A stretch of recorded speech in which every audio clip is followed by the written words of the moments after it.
It's Fallen Morsels time with Darrel the Doge, episode 31. Ooh, it's like ice cream flavors. Welcome back to Fallen Morsels. I'm Papa, and that's Darrel. Well, it's time for March Madness, bud. Did you fill out a bracket this year?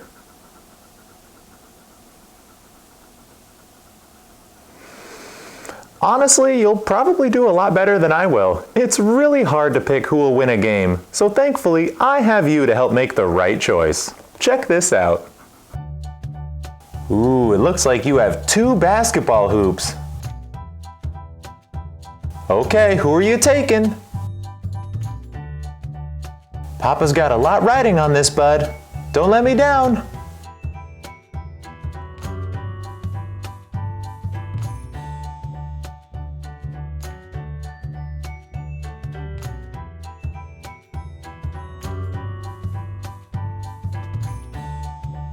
All right, I've never felt better about my bracket. Thanks, bud.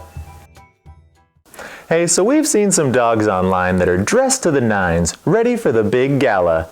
And we here at Fallen Morsels are under the impression that people dress their dogs for them. But you know what? Why not the other way around? So Mama laid the groundwork for this new and unique bonding experience for you and your pup that you'll just have to see to believe.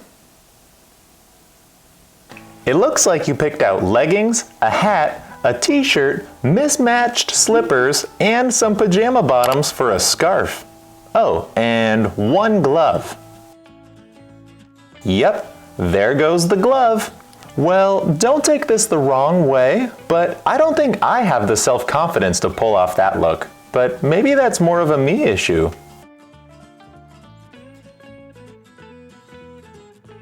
Thanks for the tip.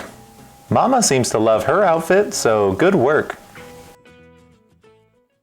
Alright, a quick reminder that tonight's episode is sponsored by that one store that gave him a treat one time. That one store that gave him a treat one time. You may try to forget, but they never will.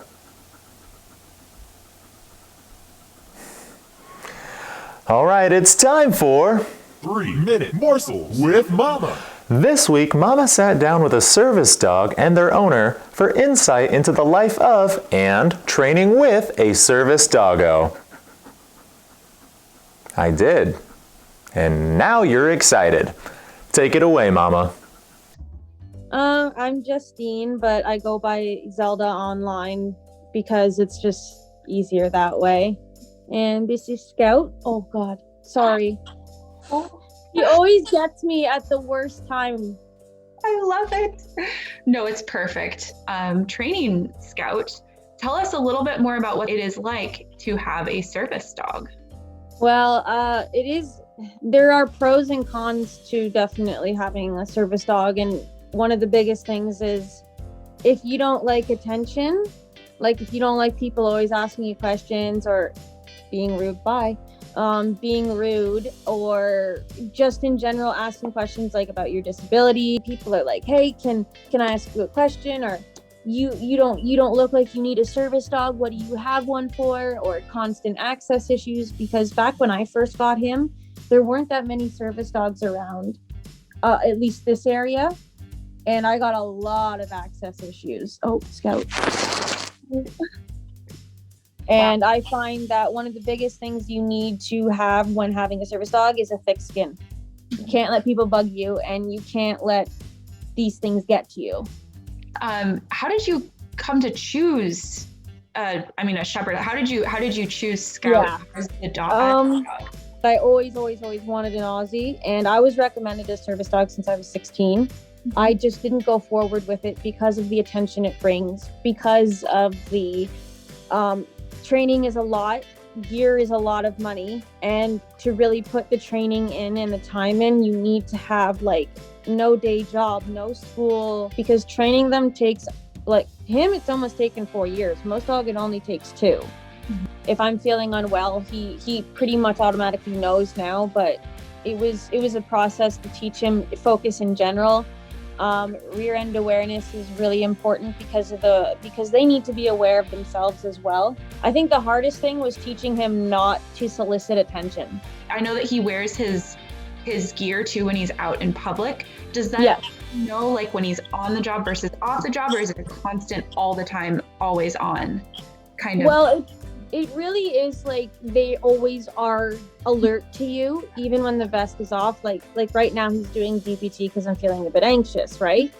So technically, because he's not working, but he is doing his job right now. I definitely want to tell people that if you're looking into a service dog, do a lot of research and think very, very hard on it, because it's not just picking up a dog and training it, it's so much more. Wow, that's just so amazing how in tune he is. Oh, there. And you said he was camera shy. Look at that. Yeah, he's an extension of me for sure. That's so cool. Well, thank you again so much for Thank you. today, and it was nice to meet you. You know, as close to meeting you in person as we can these days. For now, yeah. Well, that sure was great. Thank you, Scout and Zelda, for taking the time to speak with us. And be sure to check out our YouTube and Instagram pages on Wednesdays for the full interview. Well, it's time for Caption This. Last week, Buster channeled his inner circus animal with his new attire. That's fair. Last week's winner comes to us from Ollie Weatherspoon, who said, "It's a bird! It's a plane!" No, wait, I was right the first time.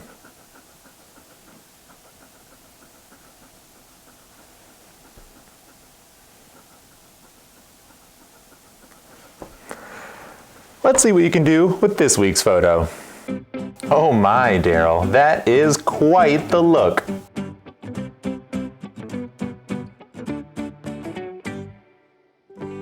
I'm not sure what game you're trying to play, but you can still be a star even without those sneakers.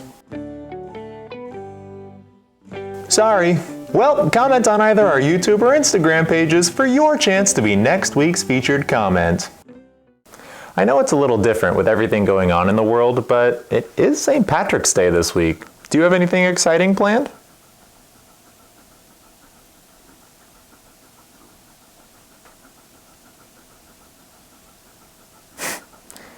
I don't think so, but Mama helped you pick out all your green toys. That counts for something, right? Ooh, I see a green screen. All right. And it looks like you managed to grab every green thing we own. We all celebrate holidays a little differently.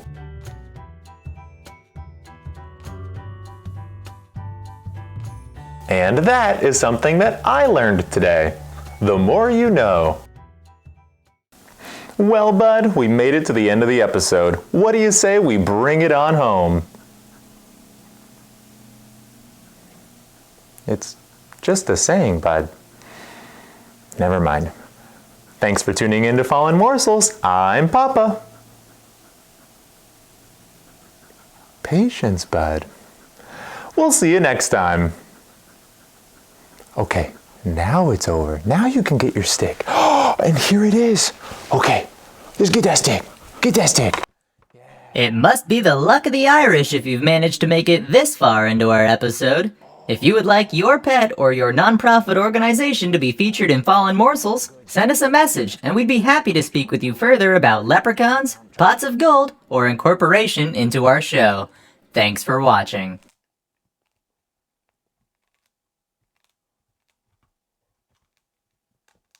Would you say you're still hankering for a stick if you have it in your mouth? I don't think you're really capable of hearing right now. You're kind of in the zone. Hey, just so you know, I have to vacuum that up later. That's not really fair to Papa. It's a very splintery stick. I just hope that you don't get any gum-based splinters, because I don't think I have tweezers suitable for canines.